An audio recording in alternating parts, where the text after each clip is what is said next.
Well, good evening. My name is Prentice Lee, and I'm the superintendent at Community High School District 128. And on behalf of the Board of Education and the district and building leadership teams, our wonderful teachers and amazing support staff, and of course our incredible kids, we want to welcome you tonight to the first of two public presentations and overviews of proposed capital planning work that's been going on for some time in the district. And more importantly, I want to thank you for your continued support of the school district. Over the years, working together, we have created two world-class high schools that are nationally and state-ranked, and we haven't done that on our own. That's a true partnership between the communities and the schools, and we just want you to know that we're very much appreciative of your continued support of the school district. So let me take a moment and introduce a few people before we get started tonight. We have several of the board members are in attendance. A few of them are here as individual citizens. A few of them are here representing the board tonight and may engage at some point with you during the evening or participate in question and answers at the end of the session. So first let me introduce those two folks. Board President Pat Grudy. Pat's in the front row. Many of you may know Pat. And Scott Luce here, who is also in the front row. Board member Scott Luce turns to the audience and raises his hand. Other board members here who are here as private citizens this evening: Jim Batson, Karen Lundstedt, Casey Rooney, and who am I missing? Did I get everybody tonight? Okay, we've got everybody.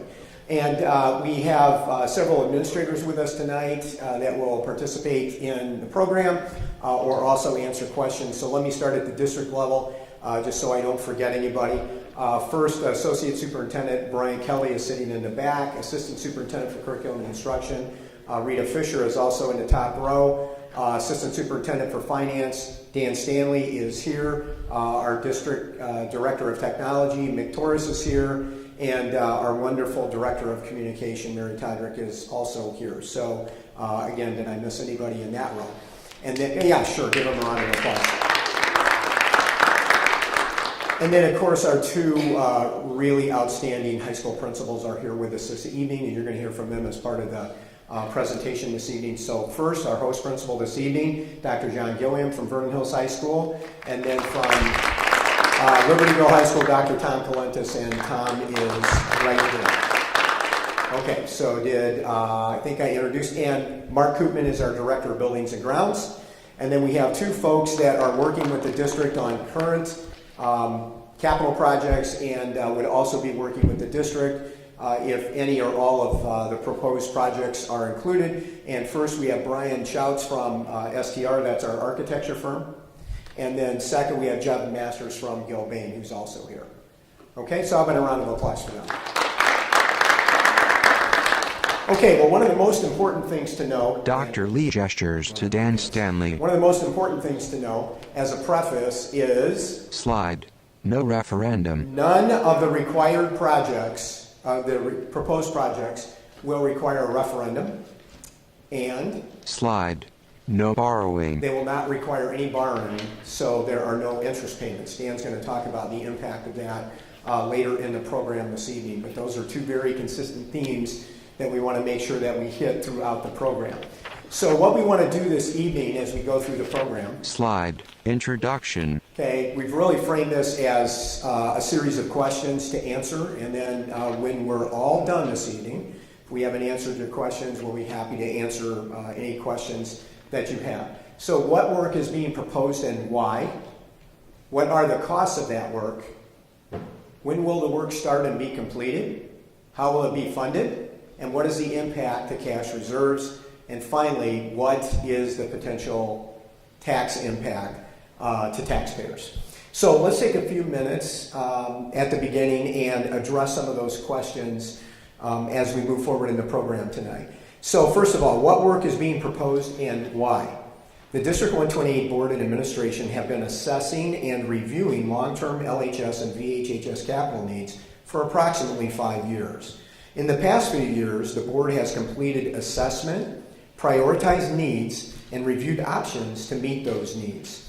All current and or proposed projects will be paid from existing cash reserves and will require no borrowing. The highest priority was replacing the current, soon-to-be old LHS pool and adding more on-campus parking at LHS. With significant current cafeteria needs at VHHS and continued rising enrollment, expanding the student cafeteria, adding classrooms and a STEM lab, and adding a second gym became priorities. Based on current rising enrollment and future enrollment projections at VHHS, the board is considering a conservative approach to the addition of classrooms with future options to add more classrooms as needed depending on demographic trends. At LHS, already approved and under construction, completion of the new LHS swimming pool. Work is expected to be completed on the LHS swimming pool in the spring of 2019. Already approved and under construction, parking lot addition. An additional 68 parking spots on the west side of the property were approved by the board and the Village of Libertyville. These additional spots are much needed for the LHS campus. Under consideration, repurpose the current, soon-to-be old pool.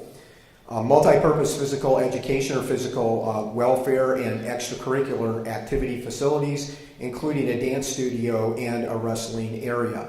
This building and space at LHS is important for both curricular and extracurricular needs. At VHHS, under consideration, the existing cafeteria is small, and it's only able to handle all of the current VHHS students with a couple of significant accommodations. The cafeteria space must be expanded into the front lobby during lunch, and the lunch periods are scaled back to only 22 minutes in length. John's going to go into that a little bit more in depth as his part of the presentation tonight. The expanded cafeteria and remodeled servery will be able to better accommodate the current and expected increase in student enrollment. 8 classrooms and a STEM lab are currently under consideration. An analysis of classroom usage was completed to determine the current and future needs for classrooms at VHHS. The proposed new classrooms will be able to accommodate both the expected increase in student enrollment and current curriculum needs. Second gymnasium and dance studio are also under consideration. Currently, VHHS has the same curricular and and extracurricular programs as LHS, and as such has the same space needs. The second gymnasium and dance studio will be able to accommodate all of these needs and provide for increased student enrollment. What are the cost totals for each campus and then overall? At LHS, already approved by the board and under construction, the new LHS swimming pool and the LHS parking lot addition come to a total cost for both projects of $22.5 million. Under consideration, repurposing the old LHS swimming pool is estimated at $5 million for a total estimated cost of all projects at LHS of $27.5 million. At VHHS, under consideration is expansion of the cafeteria, the addition of 8 classrooms and a STEM lab, and the addition of a second gym. Total estimated cost for all of those projects is $26.6 million. When would the work start and be completed? If approved by the board, projects would be bid at the end of January with bid awards at the end of February. To hit applicable construction cycles, project work would begin late spring at both campuses. Tentative project completion dates are projected to be at LHS spring 2020 and at VHHS fall 2020. How will the projects be funded? 100% from existing cash reserves, no referendum, and no increased taxes to fund projects. In addition, since we are not borrowing money to fund the projects, there will be no interest payments for taxpayers. What is the impact on cash reserves? Current cash reserves are at $80 million. The total cost of all construction projects, including the pool currently under construction and the parking lot, is $54.1 million. That would leave a cash balance of $25.9 million, or 30% balance as a percentage of district operating expenses. It's important to note here that the board has committed to not spending cash reserves for recurring operating expenses. They have been very adamant about that point for several years, and they're very adamant about that point moving forward, and none of us sees that changing in the future. What's the potential tax impact to area taxpayers? Again, there is no tax impact. District 128 has no outstanding debt. There is no debt incurring to pay for these projects, thus also no interest payments. So we want to take a few minutes tonight and actually review the projects at both of the campuses. So we've invited Tom Colentus and John Gilling to be part of our presentation tonight. So at this point, I'd like to introduce Dr. Tom Colentus, Principal of Libertyville High School. Tom? Tom Colentus, LHS Principal, steps to the podium. Thank you very much. For us, 2 of the 3 projects that have been proposed, as Dr. Lee said, are already under construction and underway. So the first is the Aquatic Center, where if you've driven down Park Avenue or 176, you'll see that construction occurring on the front of the school campus. This is the Aquatic Center, the final design. We are in the final kind of push and stages where the exterior shell is being built and the interior work is being done.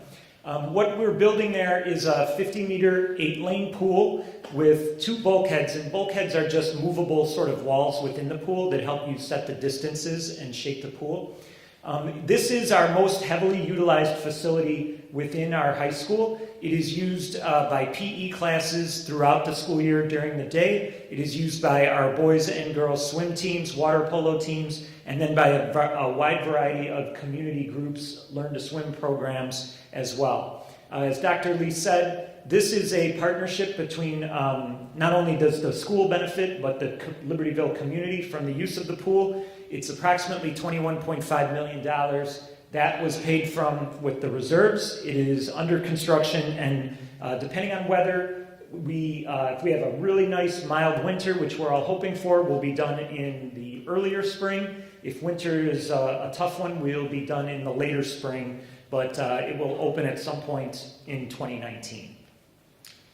Along those lines, those of you that live in Libertyville know that campus parking has been historically a tremendous obstacle and issue for us. So we were able to work with the village to create a plan to add 68 additional parking spots along the west side of the campus. And that is a cost of approximately $1 million. The work has begun on that in terms of all of the grading and all of the kind of setup. In the spring, when the weather warms, all of the final construction will take place.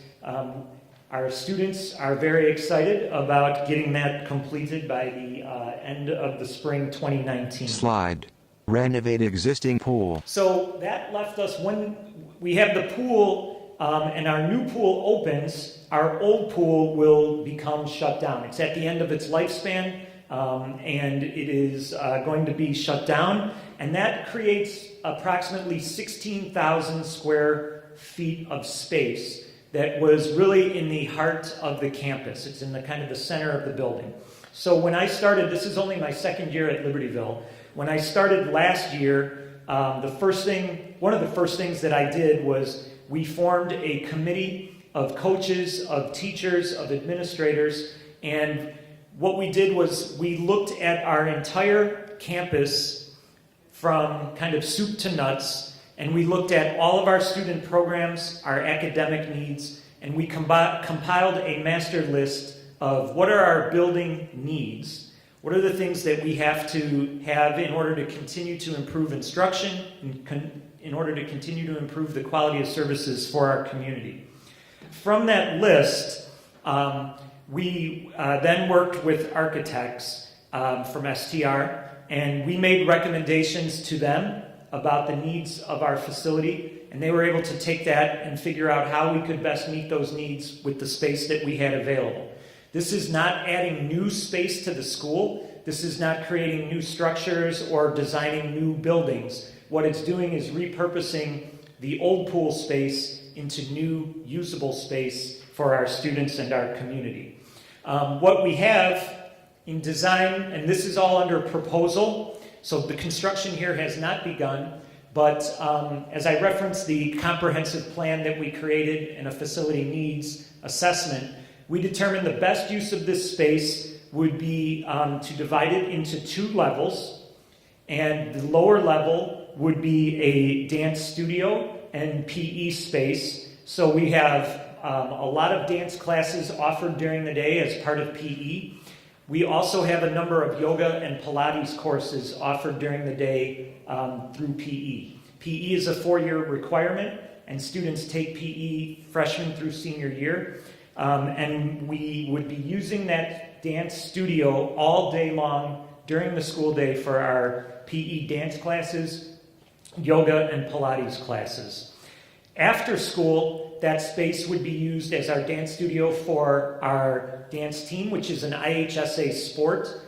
We have varsity and JV dance teams that compete and practice from essentially August all the way through the end of February. And then in March, it would be used for our extracurriculars, our Orchesis show, which is our big school dance show in the spring.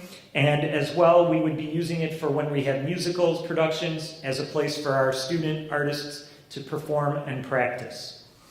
The upstairs of that space would be used as a multi-purpose room for physical welfare classes during the school day. It would be used for athletic events and practices, not for competitions, but for practices after school. Specifically, it would be a good space for us to use during wrestling season as our main practice facility for wrestling. And then it would also be used for competitive clubs, things like our robotics team, things like our fencing team, things like our debate team. When they have big tournaments and competitions, we would host them in this space. So both the lower space and the upper space would be used year-round, both during the school day and in the evening, to meet a wide variety of student curricular and extracurricular needs. Sorry, I could have shown you the details, but it's really just a big brown box. So that's the physical welfare space, the multi-purpose space, which would be the upstairs where the existing pool deck is, and the downstairs, the kind of purple box there, that's the footprint of the existing pool. And so that pool would be taken out, and then a dance studio would be built roughly within the footprint of where the existing pool is. And again, that would be used for curricular and extracurricular dance, yoga, and Pilates programs. Okay, so the proposal on this is that it's approximately $5 million. Again, as Dr. Lee discussed, this would come from existing cash reserves. The construction could start, if all goes well with the bidding process and the proposal, it could start as early as basically school would end on Thursday, May 21st or 24th, right around that last week of May, and construction could start immediately following the closing of campus for summer vacation. The construction, because we're not building new buildings, but refurbishing an existing structure, is only supposed to take approximately a year, with the facilities being online to open in the spring of 2020, so approximately a year from now. And with that, I'm going to turn it over to my colleague, Dr. Gilliam. VHHS Principal Dr. John Gilliam steps to the podium. Thanks, everybody. Good to be here. Appreciate a lot of familiar faces coming out tonight to hear this exciting plan. When we talk about Vernon Hills High School and the next few years, here's what we know. We know the students are coming, right? And we know that for a few reasons. First, we've been working with John Casarda, who is a demographer, worked with the district for really over a decade and has been projecting over time this influx of students that we are projecting. We also know that they're in District 73 right now. If you live in the community, you know that politically we just passed a referendum for our elementary and middle schools to build facilities to accommodate the kids that will soon be here. And when we look at our own internal projections, they confirm both of those pieces of data. We can put names to faces, addresses to those names, and those students are coming here. So we'll talk a little bit more about the projections. But in the end, that information has led us to a curricular and extracurricular utilization plan, and a building facility that meets the needs of the kids coming to our school. Let's talk a little bit more about the population and most importantly, what's going to happen here in the next decade. If you look at the pink box, that is the accurate historical enrollment of our high school over the last decade. So you can see that over the last decade, we've varied between 1,300 and 1,500 kids. We've gone up and down a little bit over the years, but in the last handful of years, we have seen a pretty steep increase. And when you get to the upper right-hand corner of that pink box, you get to today. And today we're about 1,500 kids, 1,490 kids. So the question is, what's going to happen in the future? Well, the two lines that go off into the future to the next decade represent two of the Carsarda projections. The one in red is the most aggressive projection. He calls it his C projection. And over time, you can see that if he pushes out the C projection to 2026-27, we're over 1,800 kids. If we look at the B projection, which is what he calls his moderate projection, that gets us out 10 years to about 1,650 kids. When we do our own internal projections, when we actually put faces to names and addresses, we're somewhere in the middle of those two projections. When we start to look at building projects south of 45, over by the mall, into the Cuneo Estates, that's going to add some more kids. How many? We're not sure, but we're pretty convinced we're going to be somewhere between those two lines. So what, right? So that information has really, in the end, led us to a comprehensive plan.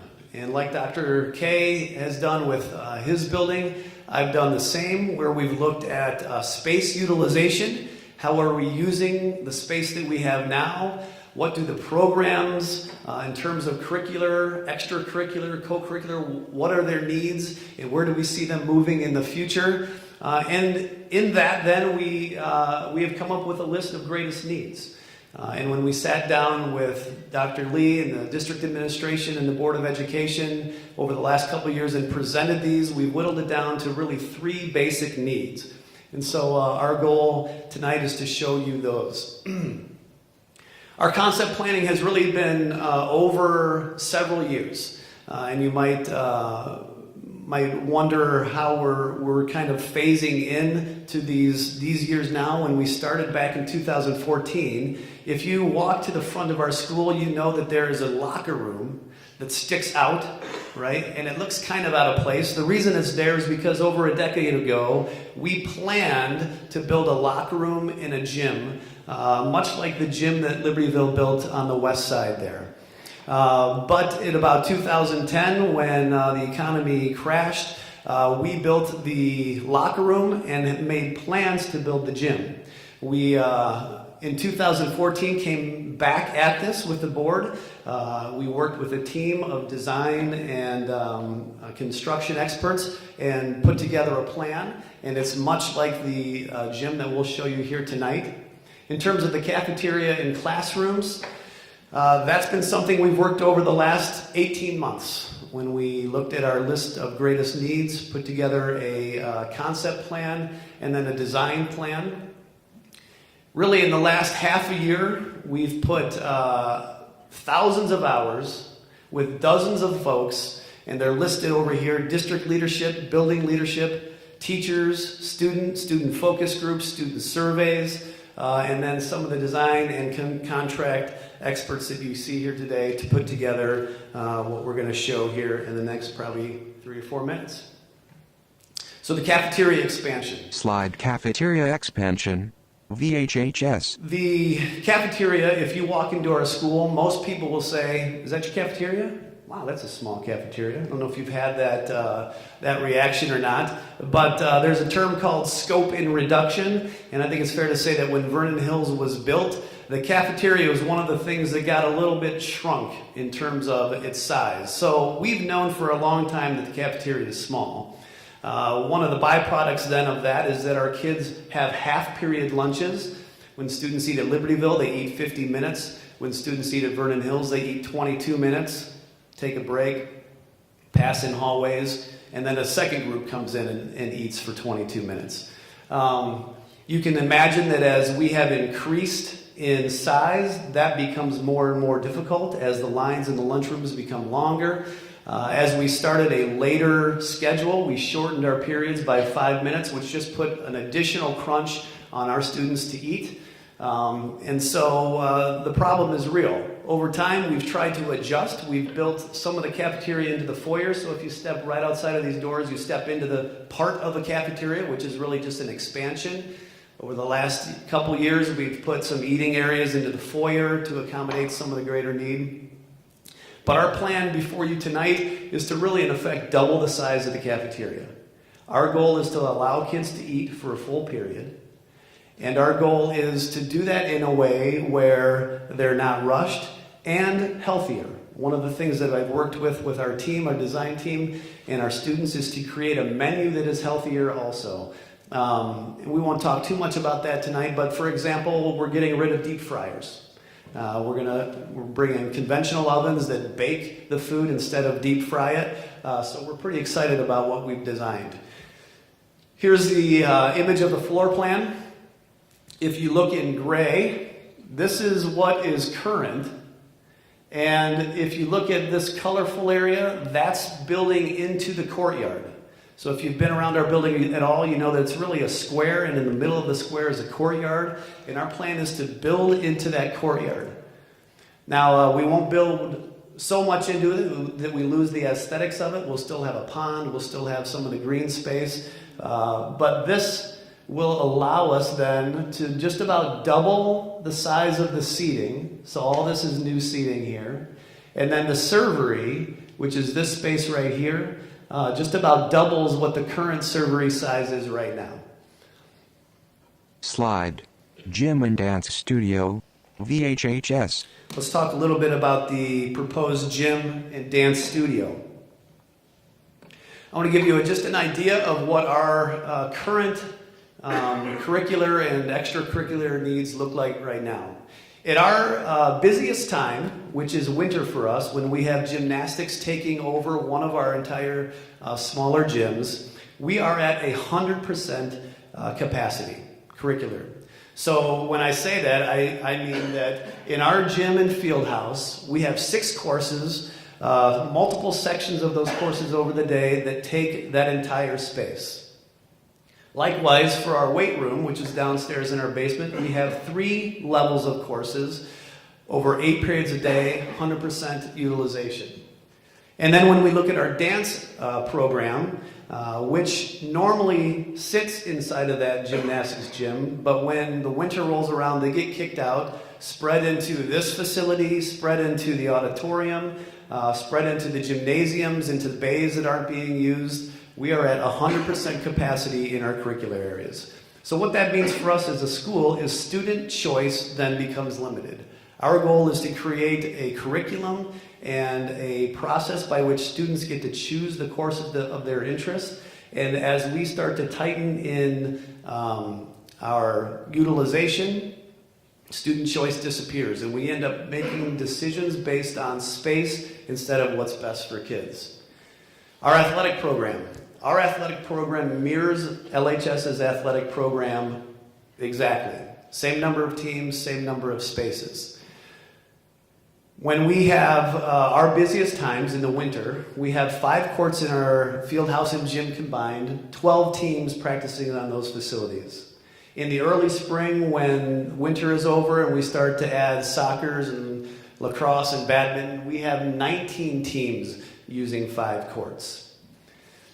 Our current sport space right now is used from 6:30 a.m. Practice time start as early as 6:30 a.m. and they end as late as 10 p.m.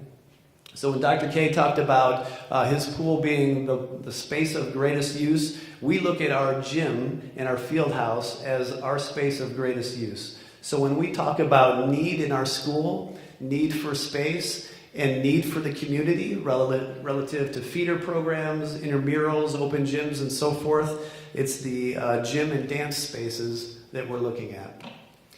So our solution to that is to add a dance facility and an additional gym. The dance facility on the right has been planned since we built that locker room. That dance facility on the right would actually sit right on top of the locker room. So it was built structurally with steel and walls such that we could put a roof over it and have a dance facility. So that dance facility that you see on the right would be really model what Dr. Calenta said about his use. We have dance programs. We have courses online waiting to join as soon as we have space for them. We have extracurricular programs including cheer and dance, orchesis, musicals, so on and so forth that will make the most of that space. Then just to the south of that gym, on the front of our building, so on the west side of our building, now where you see the visitor parking lot and some green space would be an additional gym. It is the exact same footprint as the additional gym that was added to Libertyville about 10 years ago. So it is no bigger, no smaller. It has one main court that can be separated down the middle into two smaller courts. Will be used obviously then during the curriculum day. We will spread our courses out. Dance will have a home. We'll be able to take courses like CrossFit, some of our junior and senior leaders courses and give them a home. And then of course after school hours, it'll be the home for competitions from everything from volleyball to basketball to badminton and so on and so forth. Slide. Main entrance with gym dance edition. Here is an elevation of the facility as you look from our parking lot where you probably parked tonight.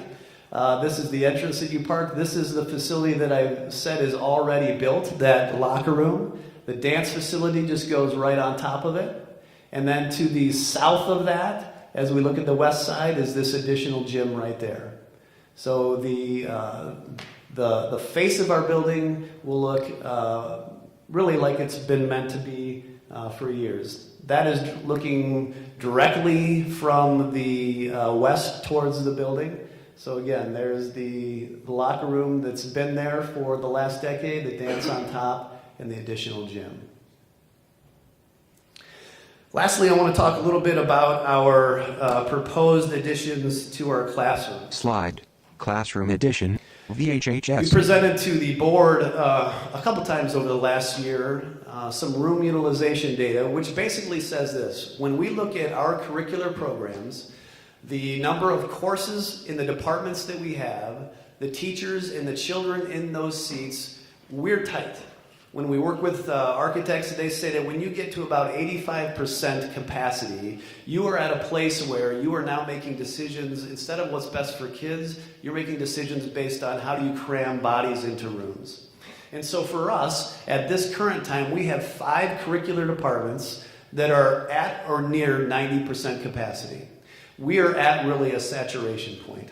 And so practically that means when I look at a master's schedule and I look at the social studies department, there are no openings in that department. It's packed. And we know, I showed you based on enrollment projections, it's only going to get tighter. Another thing that has changed since probably we built this place, because there has been some talk about, well, didn't you build it for 1,600 kids? We have had all sorts of curricular changes, and probably the greatest is our need for special education space. You know, if you know education, the special education laws have changed substantially over time, which has meant more and more individualized or small group classroom settings, and they all need space. And so that has eaten into some of our, what would be traditionally classroom space. And then there has been some program shifts, most notably shifting to STEM education, so science, technology, engineering, and math. When you look at the choices that our kids are making in terms of the classes they're signing up for, more and more of them are making decisions, especially in elective areas, in the STEM field. So that means classes like computer science, classes like design and implementation, whether it's applications or computer programs, science classes and AP science classes, math classes, more and more math classes. So as we look at those shifts and the changes, what we've decided to do is build a wing, or propose to build a wing that is moderate in its ask, We could build anywhere. The recommendation was from 8 classrooms to 16. And so what we've settled on right now is 8 classrooms and a STEM lab. The 6 general classes we will use then to fill the needs of departments like world language, mathematics, social studies, science, or English. 2 multi-use science labs, and as the kids come and sign up for classes, they could be used from anything from chemistry to physics to biology. And then 1 STEM lab, which on the picture to the right is the one sticking out closest to us. Really, in theory, or in practice, it's the size of a double science lab that has some unique and high-end lab equipment, and also then an instructional space that is able to be used for all different kinds of settings, whether it's AP research, whether it's entrepreneurial work, whether it's computer science work. That's what will go down in that STEM space. Here's a look at that wing from really the CDW parking lot. So that's east looking west.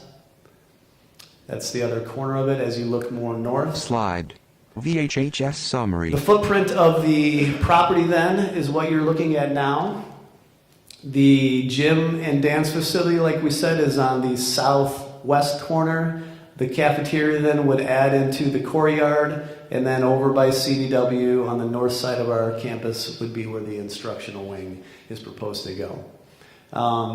Total cost of the proposed project is $26.5 million. And again, in terms of timeline, we would begin as soon as the bid goes through and is passed. We would begin as soon as school ends at the end of this school year. And our desire would be that by the fall of 2020, so a year after next school year, we'd be ready to go with these 3 proposals. And that is Vernon Hills. Dan. Slide.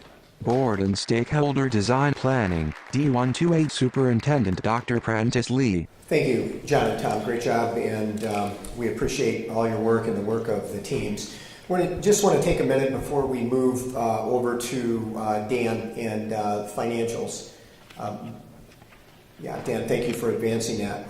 So there are several things here for you to know. Really, for Pat and I, we really go back about 7 years in terms of the initial conversations about this when we were doing long-range financial planning, when Alex Della Poli was on the board. And we were able to map out that we were going to retire some significant bonds from the building of Vernon Hills High School and the classroom additions at Libertyville in 17 and 18. And so at that point, the board really started to talk about the future needs of the district. Since 2014 to current time, we have had dozens of board and board committee meetings focused on long-range major capital planning. More than 60 stakeholders have been involved in this process over that period of time. 6 separate design teams made up of those stakeholders and more than 50 design meetings.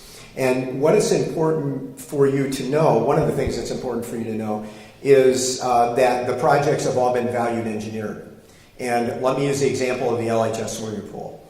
With the pool that we really believed met the needs of our physical welfare programs, our competitive swim programs, the community competitive swim program, our senior swim, and our Learn to Swim program there, actually came in initially at almost $30 million.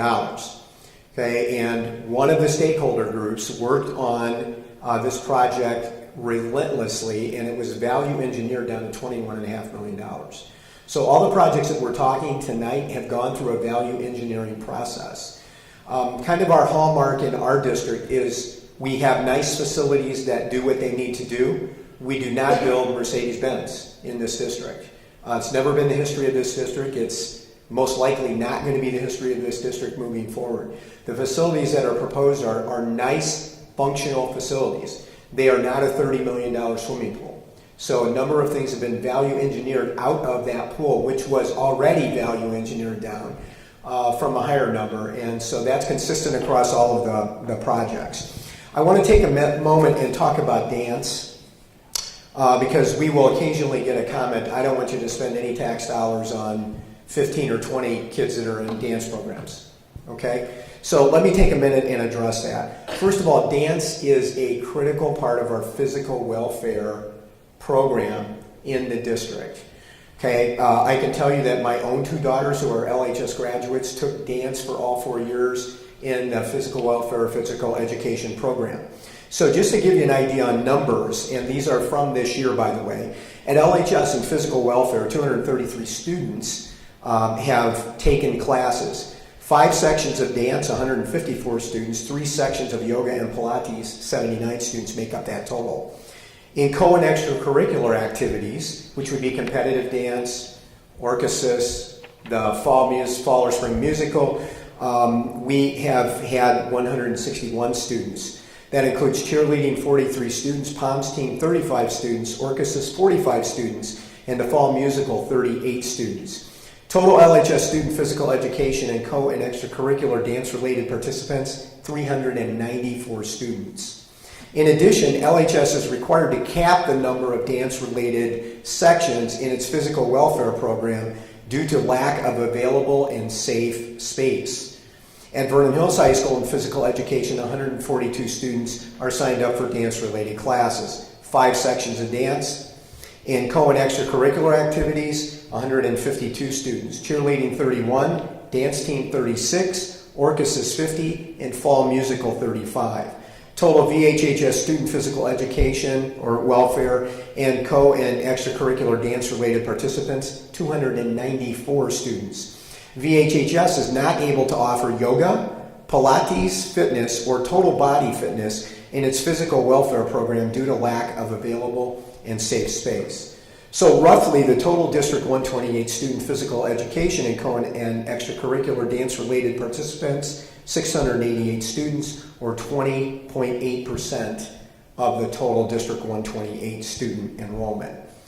And I would suggest to you that we have a need in the dance programs to provide dedicated and adequate space to those programs. Now there's one other complicating factor, and that is we know from working with District Council that we may have some Title IX issues here with the Office of Civil Rights. Okay, why is that? Because most of the dance program, okay, is made up of female students. And we do not have dedicated, adequate spaces to allow them to practice in the same facility night over night. So let me put that in perspective. Imagine you were a football parent at Vernon Hills High School, and we said, you know, next week the football team is going to practice on the baseball field. I think we'd get a reaction to that. So at Libertyville, for example, the board actually added some additional floor space several years ago. That's more cushioned space. It's not a real dance floor, but we did that in the cafeteria. There's one problem, okay? The ceiling height is so low that they cannot do lifts, okay, and they cannot do, some of the jumps and throws that they need to do. So the Title IX potential complication is that we have an obligation to provide similar facilities, similar access to our female students and programs as we do the male students. So whether we deal with the dance issue now within new construction, we are still going to have to come back and work through what we would do to create that space for the kids in the dance program. So that is important to know. Now we would say, with the number of students in those dance programs and the continued growth of those programs and the things we're not able to offer as a result of our space limitations, that it's the moral and ethical thing to do, all right? But beyond that, okay, we also have some potential legal complications for not being able to provide those facilities. The last piece on dance is this. The dance kids, and Scott well knows this because his two daughters were in competitive dance, are the nomads of our school district. They are required to move around the building for practice space. Again, we don't have dedicated space. We don't ask the football team to move. We don't ask the basketball team, to practice on the football field. We don't ask the wrestling teams to practice on the hard court of the basketball floor. So there are several compelling factors that are in that decision-making process. And finally, what we are doing in actuality is very similar to what District 70, Libertyville, 70 Elementary has done over the last few years. Okay, they have done building at a number of their campuses using reserves over the last few years. They have leveraged those reserves to take care of lawn care capital needs. So very similar process that we're talking about in our school district. So with those things said, let me introduce you to Dan Stanley, who's our Assistant Superintendent for Finance. And Dan's going to walk you through some financials, and I'm going to come back and just do a really quick wrap up. And then we want to take some of your questions and answer those. Okay, Dan, I'm going to run an applause for Dan. Slide. Financials. Assistant Superintendent for Finance Dan Stanley. Hi, my name is Dan. No, I'm just kidding. Hi, welcome. Good evening. I'm Dan. I have the pleasure of serving this wonderful, wonderful, fortunate district.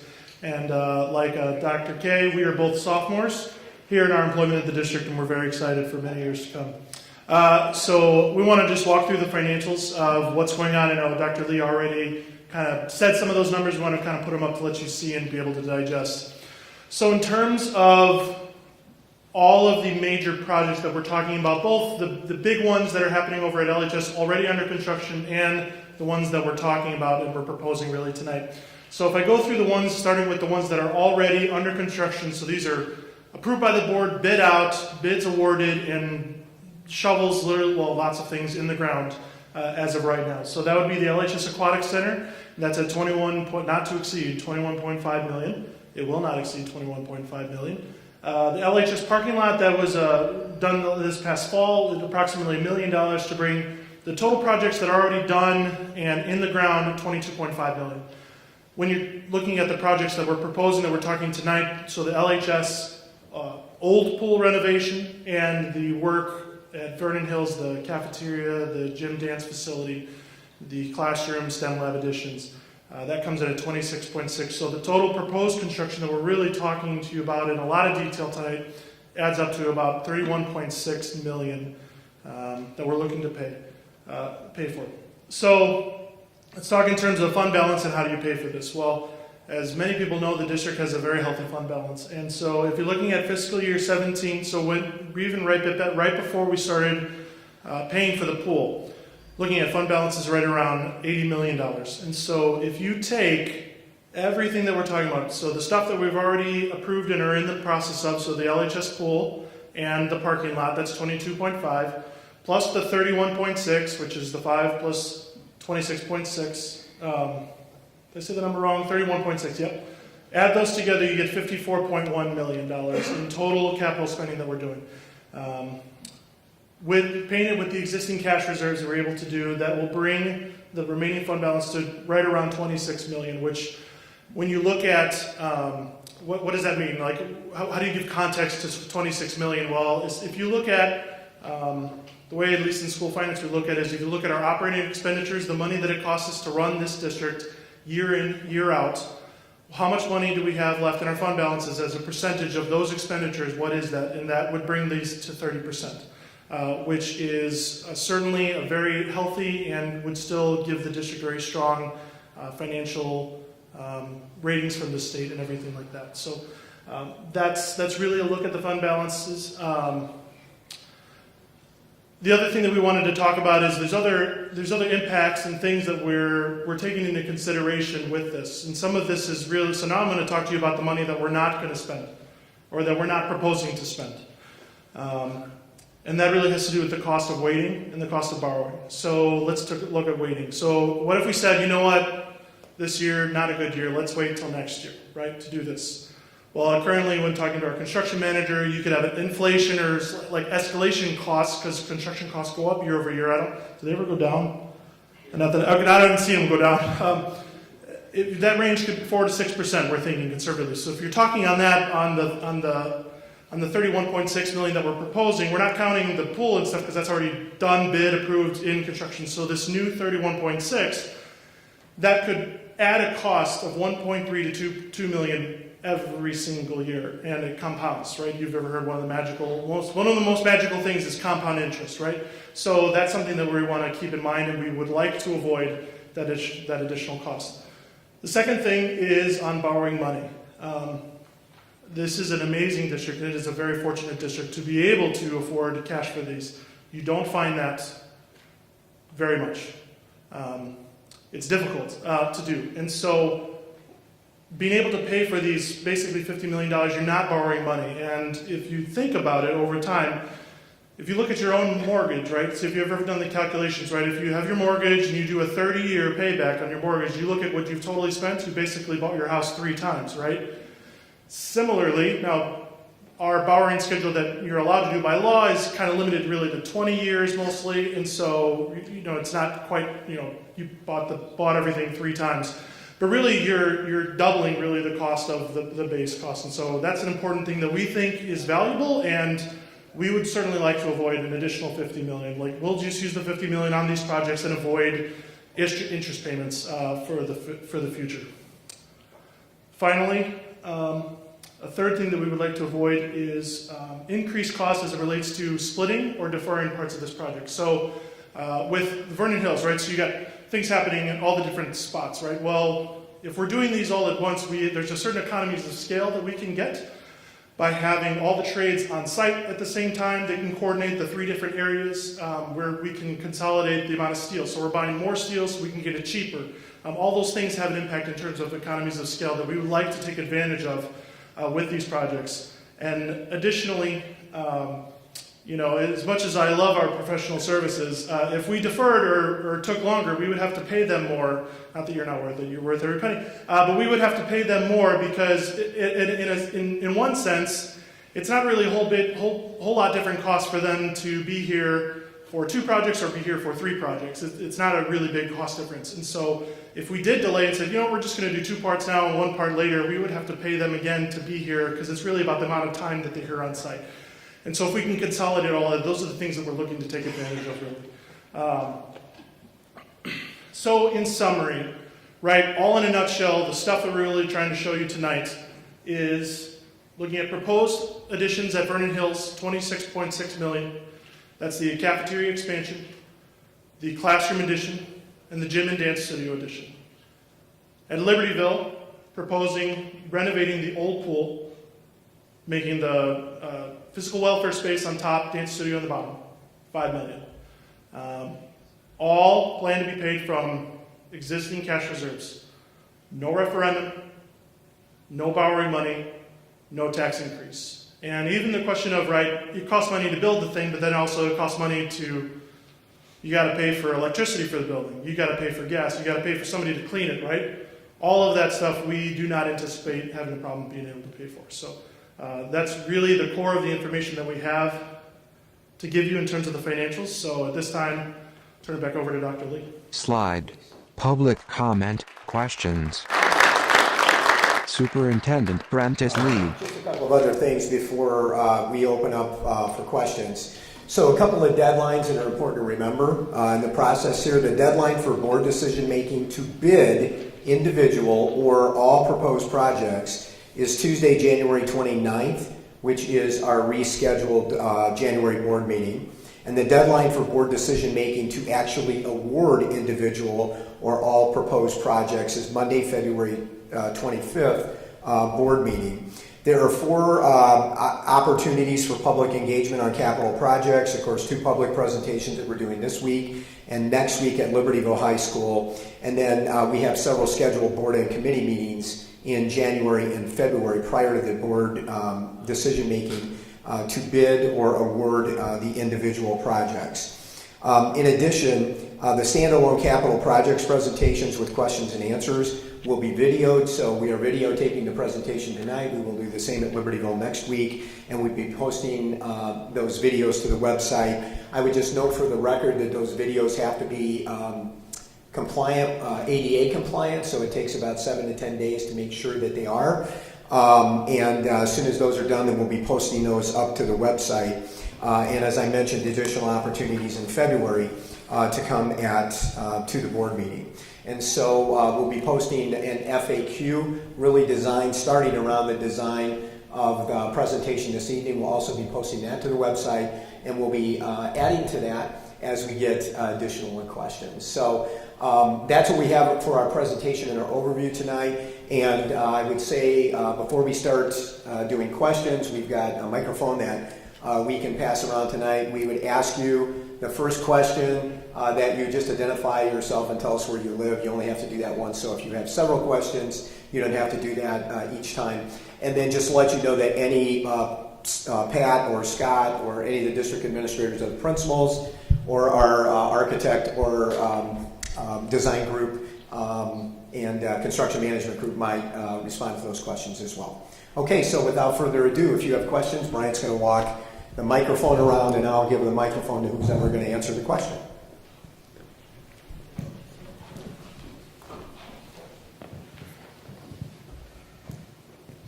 Hi, good evening. Greg Franz, Libertyville.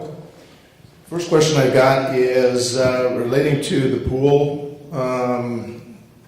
fix-up, not the new one, but the old one.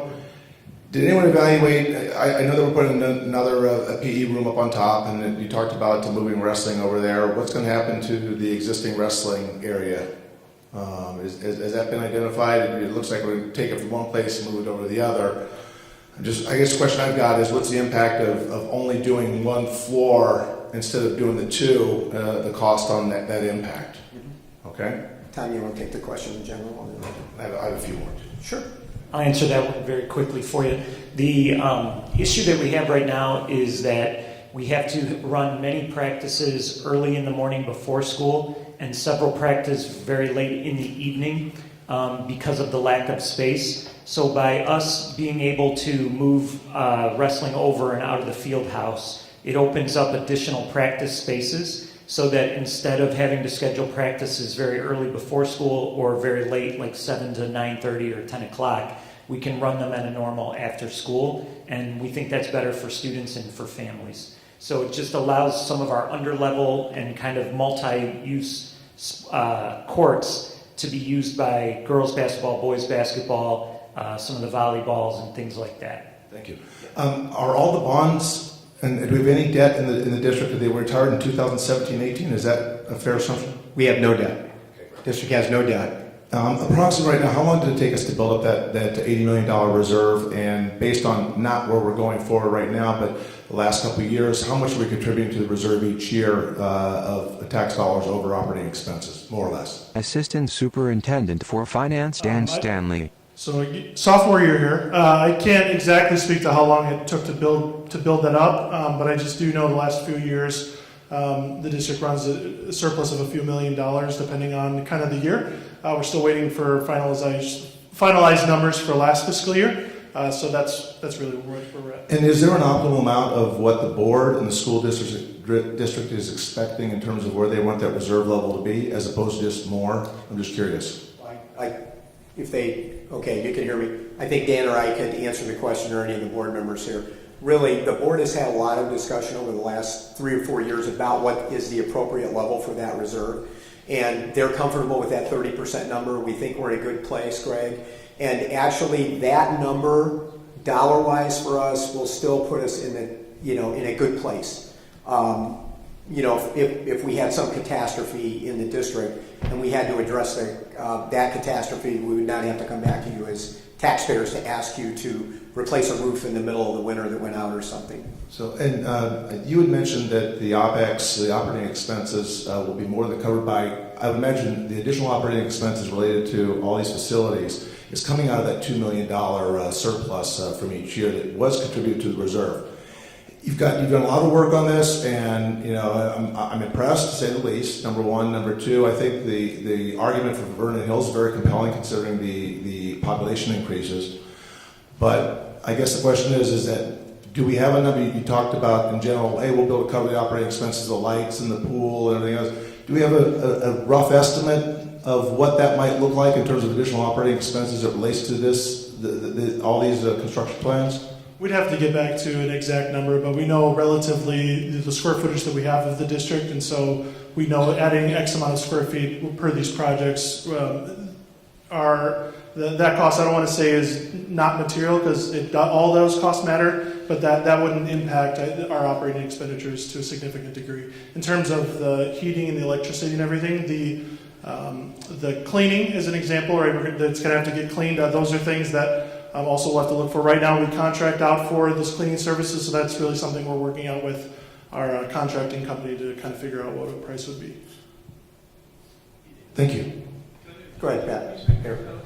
Hang on, Pat, because we're on tape. So Board President Pat Grudy. Right. So I just want to make a few comments on the surplus. So really, I mean, that surplus has been built up since the history of basically Vernon Hills High School, which is plus or minus 20 years. So that It used to be 120 million. So no, that Jerry, again, you're going back to the surplus, which includes the early taxes. Okay. No. Okay. So the second point I want to make is from a reserve philosophy. All right. We are comfortable holding reserves at about 30%, okay? But, you know, going forward, 30% of today's budget is not 30% of the budget 5 years from now. So we've already had conversations that every year we will have to run some small favorability just to keep that reserve flat at 30%, okay? And strategically, that's what we want to do. I mean, we've been working, and I think if you look at our budget performance over the last several years, we've been trying to narrow that gap between what we receive in taxes and what we spend. We want to match revenues and expenses. The only difference between those two would be what we need to continue to do to add reserves to make sure we maintain that profile of 30%. If that makes sense. Do you want to comment a little bit, because there's recommendations that come out of the state about percentage, so what people should have. Right. So and that's true, and we're slightly above that. Okay, our target of 30% is slightly above that. I don't know about you guys, but at least I, for one, am not usually one that feels comfortable with what the state recommends when it comes to a lot of financial matters. But I think slightly is probably understating when you're 50% over the state required reserves. Okay. And once again, I get it. I just want to make sure that as we go through, we want to keep on contributing to the reserves, and all of a sudden we're building up to $80 million. And there's this just real quick, and I'll be done. There's a fallacy that goes through that says there's no tax increase. Well, it sounds like there's no taxes. What we've done is through these $80 million of reserves, people have been taxed, and that's the thing that sticks in my craw, is the fact that we sound like there's a free lunch out there, and there isn't. And I know building is expensive. But I really want to go through and see when that reserve, where we go to 30%, we just don't keep on building that reserve up and say it's 30%.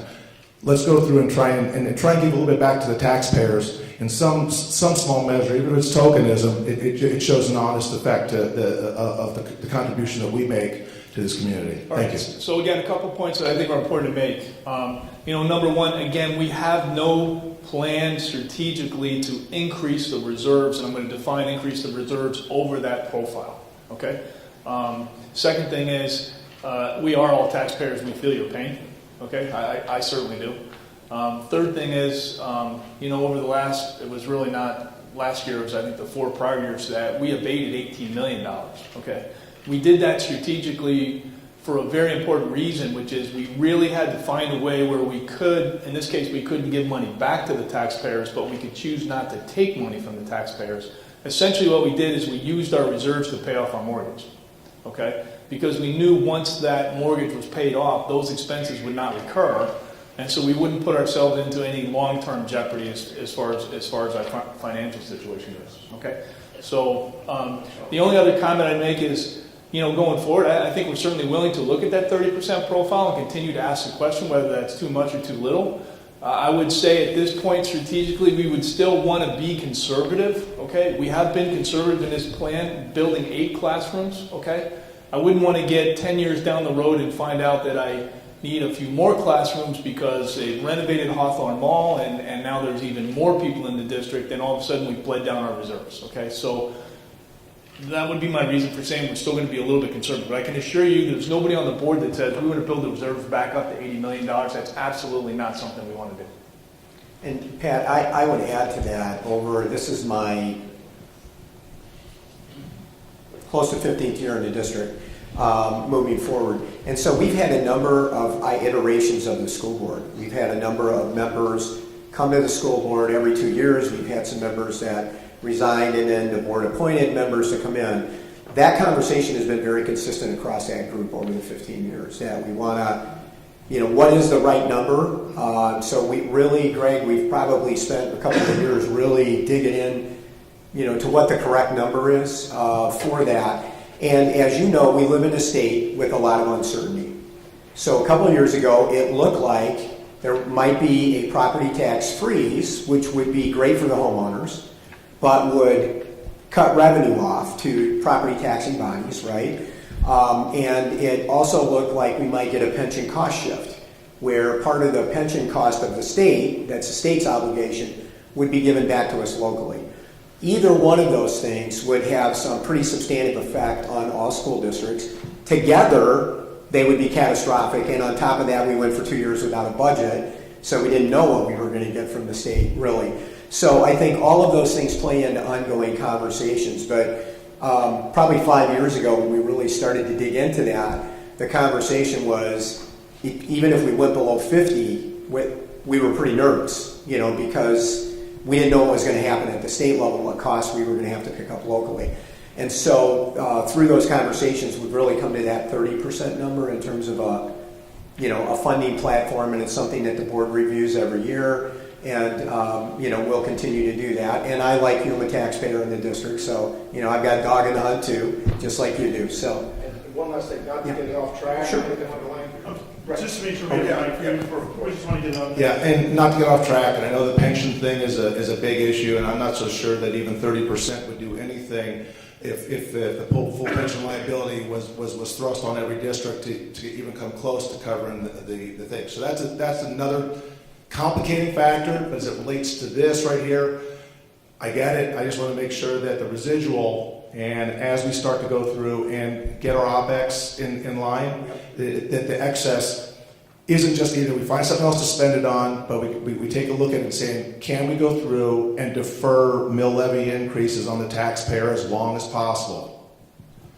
And just one, certainly understand and respect that. One clarification I just want to make. So in terms of fund balances and state requirements, really what the state has is a minimum requirement. And essentially what that basically is if you have less than 25%, then you get kind of notched down in terms of your financial strength. And if that number gets too low, then there's other things that would happen with the state. So really in terms of the state, it's really more of a minimum requirement that they really care about, and they really, really focus on. So. That's right. One last thing, this is more at the state, but I really wanted to be on a watch list. How much as impotent as this state is, how much they could exact any sort of measure of pain on a school district as poorly as they're run.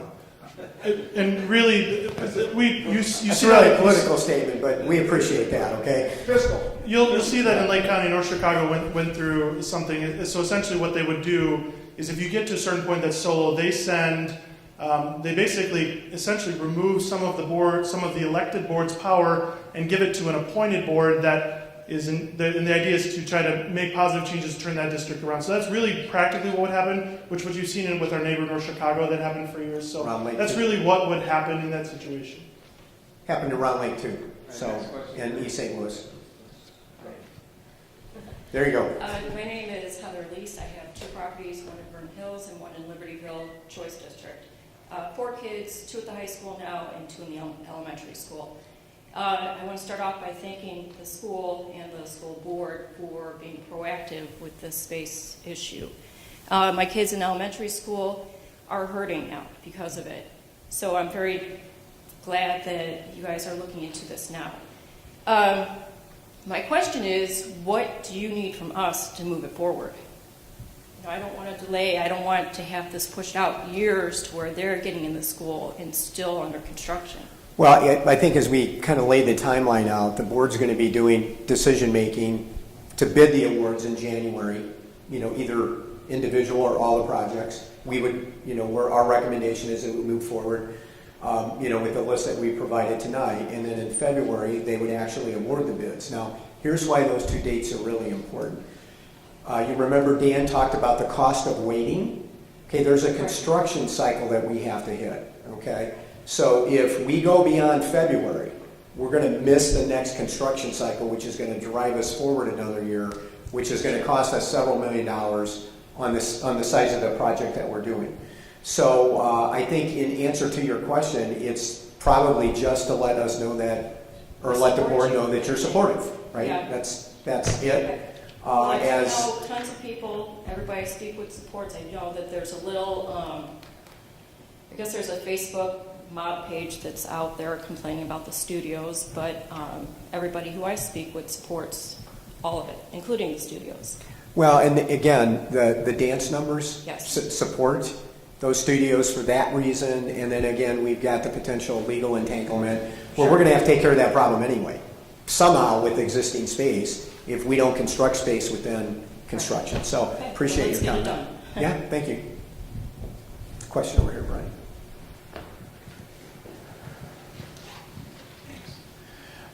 Thanks, Dr. Lee, for the really nice comprehensive overview of the projects. 2 questions.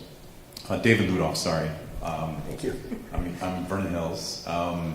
First would be, in the design of all of these additions, was there a consideration of energy efficiency or LEED certification on these facilities? I think it's important as a progressive community that we think about how we're building new buildings and making them as energy efficient as possible. So I'd like to hear from the design aspect whether that was considered or if it will be incorporated into the design. That's my first question.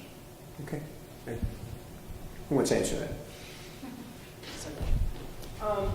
We are building to the Here, current Brian. literature codes. Overtaking, so we've got to have you on microphone. Yeah, just stand up, Brian. Yeah, That's okay. we will be building these projects to the current energy codes. They're quite stringent. We are not meeting any LEED. It was not a direction that we were given, but they will be energy efficient. We also are looking into the solar on the gym, and we're working with the district to get that implemented.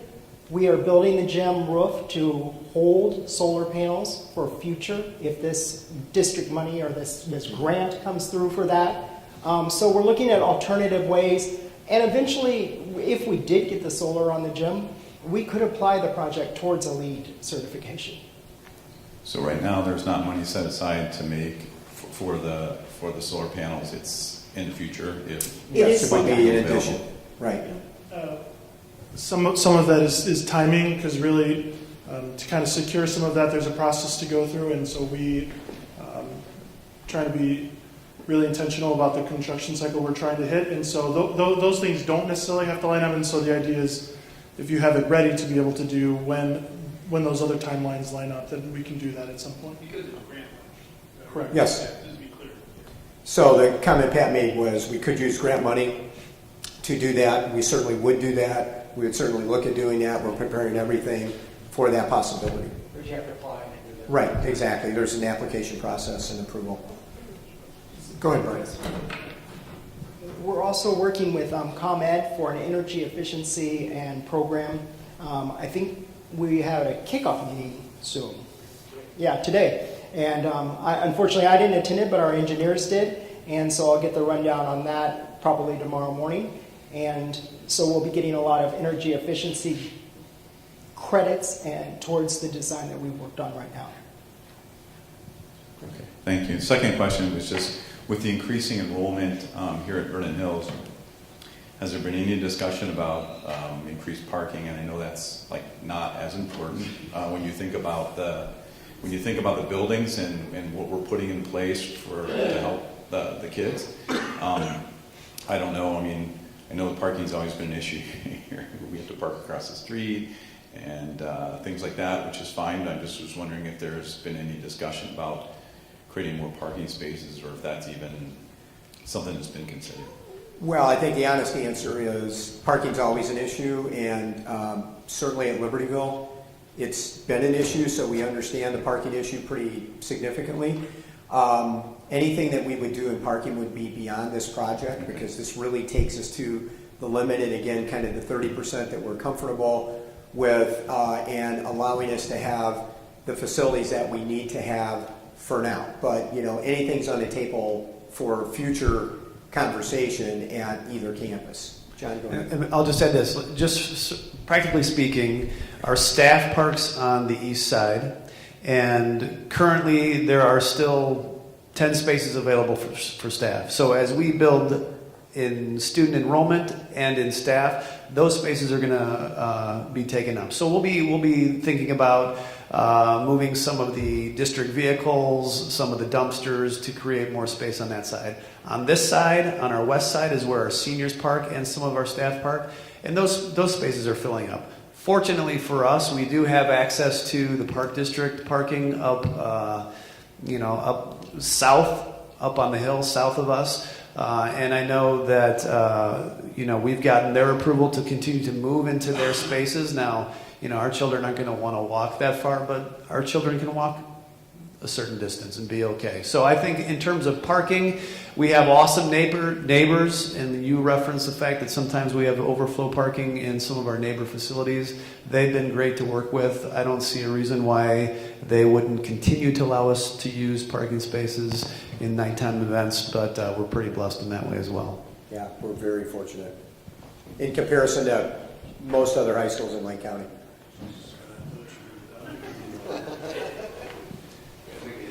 Hi, my name is Jerry Verbatim, and to some of you, I'm unknown. Now I'm going to talk to you from the standpoint of taxpayers. I'm 73 years old. I've lived in Libertyville for 40 years. And I built 2 homes in Libertyville, and I'm currently paying $20,000 a year in taxes. I build nice homes. I build homes that right now, if you were to go to tax assessor, they'd say your street value is $832,000. Well, guess what? I'm trying to sell it right now, and I can't get $700,000. I'm going to tell you, your point of diminishing returns is here. Everybody used to say, well, the taxes are high, but we got great schools, and that's why they're so high. And I bought it. I bought it as a young guy, and I worked my hind end off, and I turned right around and built 2 homes. Well, I'm telling you, it's changed. Put your homes on the market, particularly if you got a home that's somewhere about $650,000 to $800,000. Put it on the market. See what you get for it. All right? Now, I spend $20,000 a year in taxes. 75% is for schools. Schools, okay? So I'm about a $15,000 taxpayer. I haven't had a kid in school, for God's sakes, in 20 years. Oh, I put kids through school, okay? So the lady up there who's got some kids in school, and she's got a home, maybe it's about $450,000, and she's paying 75% of her tax bill, which is about 10, 11 grand, and she's paying $7,500, right? And she's got a kid in high school, and a kid in grade school, and a kid in high school. Guess what? Her bill is about $3,500 in taxes. Now, what's the cost of a kid in District 128 per year, per taxpayer? Take your budget. Per taxpayer would be Take harder. your budget and divide it. Don't give me the state tell me one thing and so. No. I want to know what your operation budget is, your educational budget, divided by how many students you're currently educating. Yeah, certainly, and I don't mean to give you an unclear answer. So I don't know the exact number off the top of my head, but it's around $23,000 is the operating expenditure per pupil. I thought it was closer to 24,000. It certainly could be right there. Isn't that a lot of money? $25,000 per kid, per year, per taxpayer? You know, I get the biggest kick out of this thing, and we sit here as people, and there isn't enough people here to talk about this. We sit here with people, and they're talking about parking. Well, think about it. How much are we paying for busing? How much? Oh, we don't pay. I'm sorry. The state pays. The taxpayers pay. How much do we pay? To be clear, we definitely pay, but in terms of that, you're talking somewhere in the range of 1.8 million-ish. 1.8. What's our utilization? In terms of how many students ride the Yeah. bus? Sorry, I don't know that answer. About 30%. I don't know. Okay? And we're saying What I'm saying is, suck it up and tell some of these kids who want to drive to school, no, seniors only. We've got X amount of parking spaces. Bus it. I walked. I'm 73 years old. Sorry, pardon the French. You know, Doc, I've always told you guys, you do a job educating. I've interviewed the students. They're very well. Director, curriculum, great job. You're doing a great job with the kids.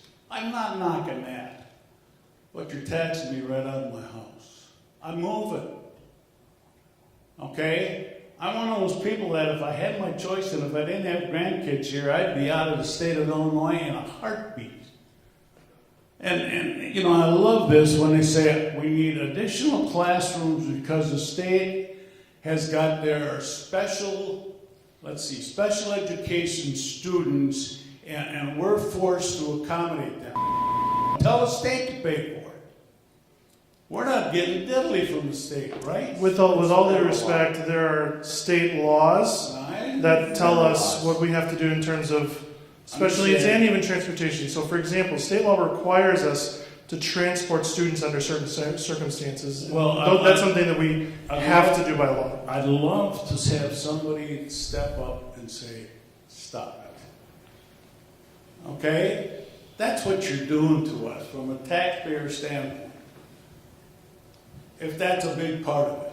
You know, and the other thing that I don't like, you know, you talked about the first discussion about a pool at Libertyville High School was, and this was back about 2014.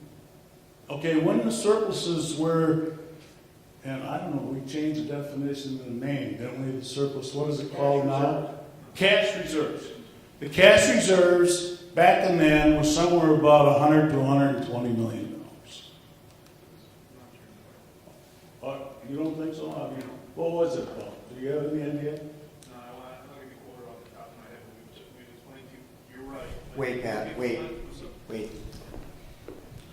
Because we're on video. You're right when I look at what? You would be correct when you look at the fund balances at the end of any given month. Yes, those numbers were at one point over $120 million, but as we've explained on a number of occasions, that fund balance includes the early taxes we receive, completely analogous to if you look at my checking account on the first day of the month, on the day I get paid, it looks like I got a lot of money, but I haven't paid my mortgage yet, I haven't paid my bills yet, I haven't paid any of that. I know, and it was like trying to hit a fly on something that was very hot. But we've had these surpluses of 100 to 100, you know, and now it's 80, and by God, we've spent $26 million on a pool. Okay, so, wow, we're doing good. We're back up to 80. You know what I said in 2014 when everybody was saying, well, it's somewhere about 100 million? Give it back. Okay? Give it back. If you were to sit back and look at how many tax-paying bodies you have in this area, and you took that 80 million less, let's say 20 million, 60 million, gave them all a check for Christmas, how much would that be? A lot. Stimulate the economy, right? You know, I love to hear the architects. It's coming,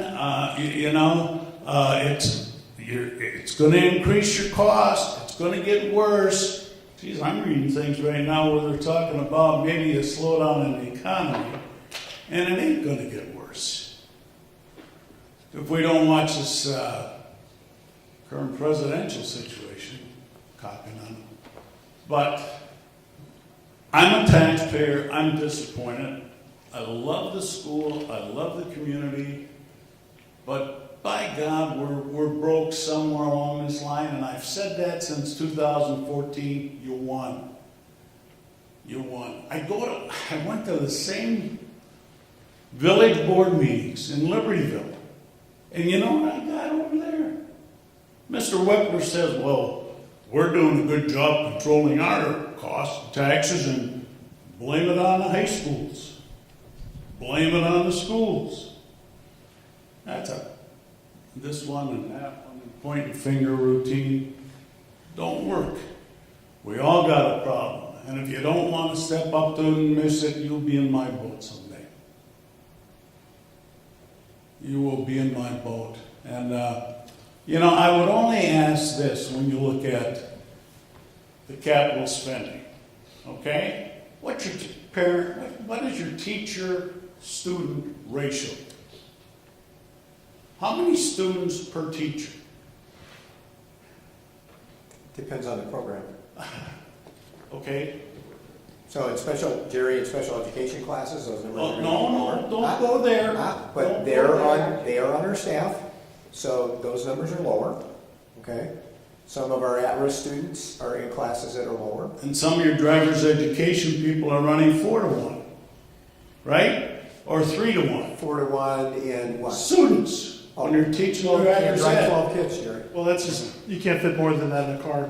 I'm telling you, consider, please, that you are one of the highest paid group of teachers in the area.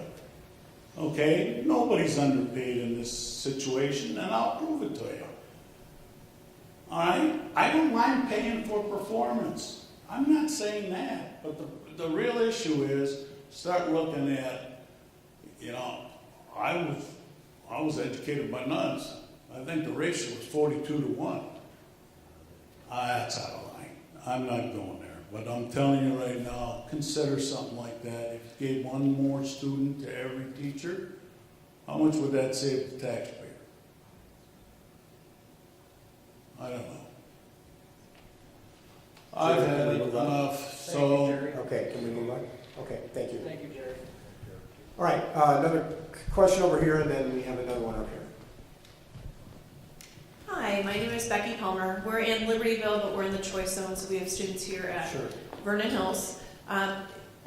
For 3 of the 4 projects, it looks like they're fairly isolated. One will be done in roughly a year, one will take more of a year and a half.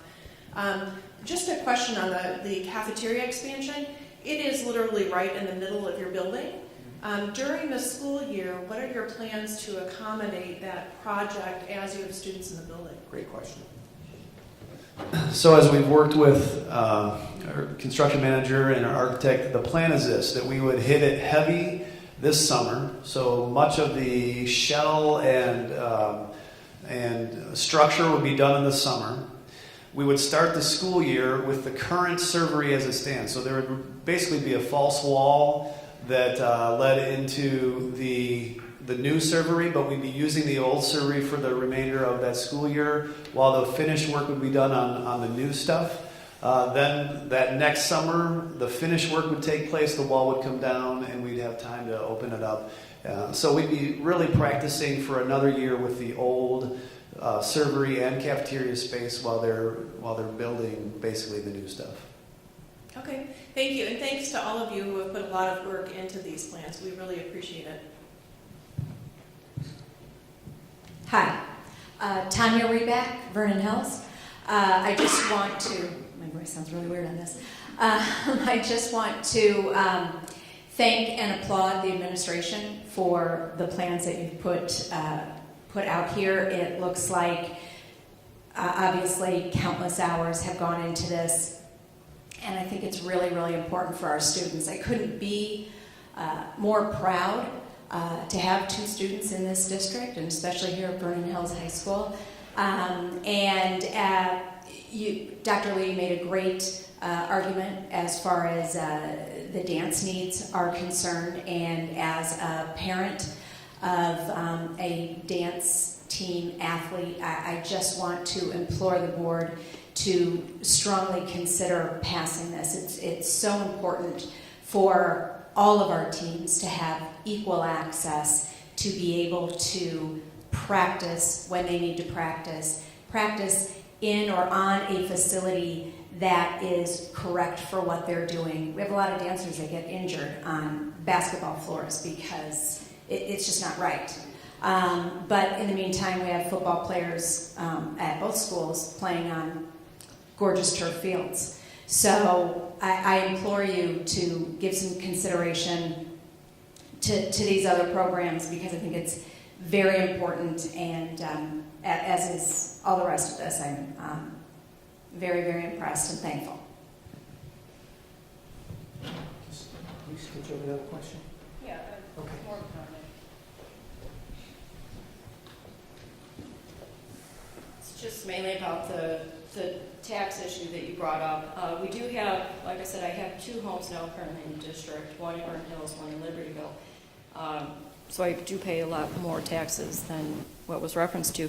But the house that we have for sale in Libertyville now, the people that are coming to see it are not complaining about the taxes. They're complaining about the elementary schools. So they're too crowded.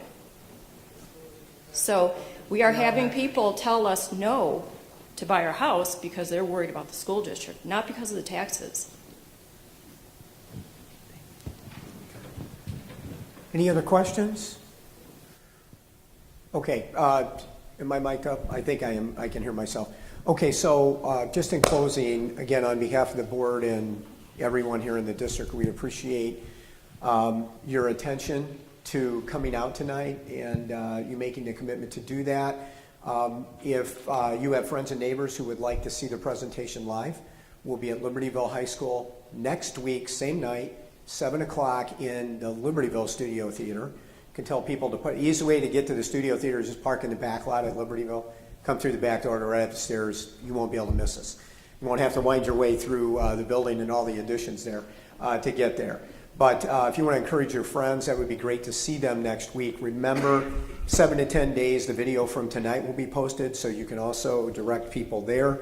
And there will be a number of opportunities yet in January and February with board committee meetings and a board meeting in January and board committee meetings and a board meeting in February before the board needs to make a decision. But the board is being very deliberative on this, and they are very aware of the timelines that we talked about earlier. And if we are going to move forward, the cost of waiting if we don't move forward. And so we all appreciate you coming out tonight.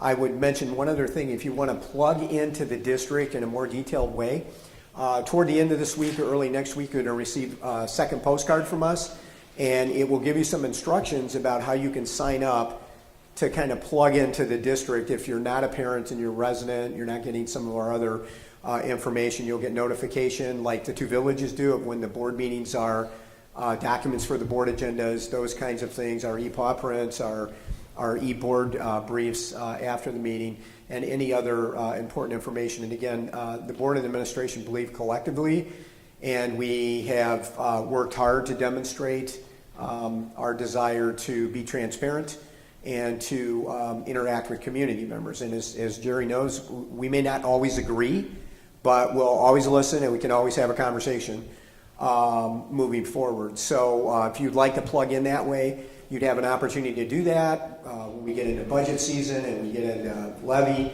some of the other important financial decisions that we make in the district. So we want you to be informed. We want you to be a part of the process. And if you ever have any questions, just call us at district office. Okay, one of us will, myself, Brian, Dan, Rita, one of us will get back to you and have a conversation with you. Okay. So if we don't have any other questions, thank you and have a great evening. Okay?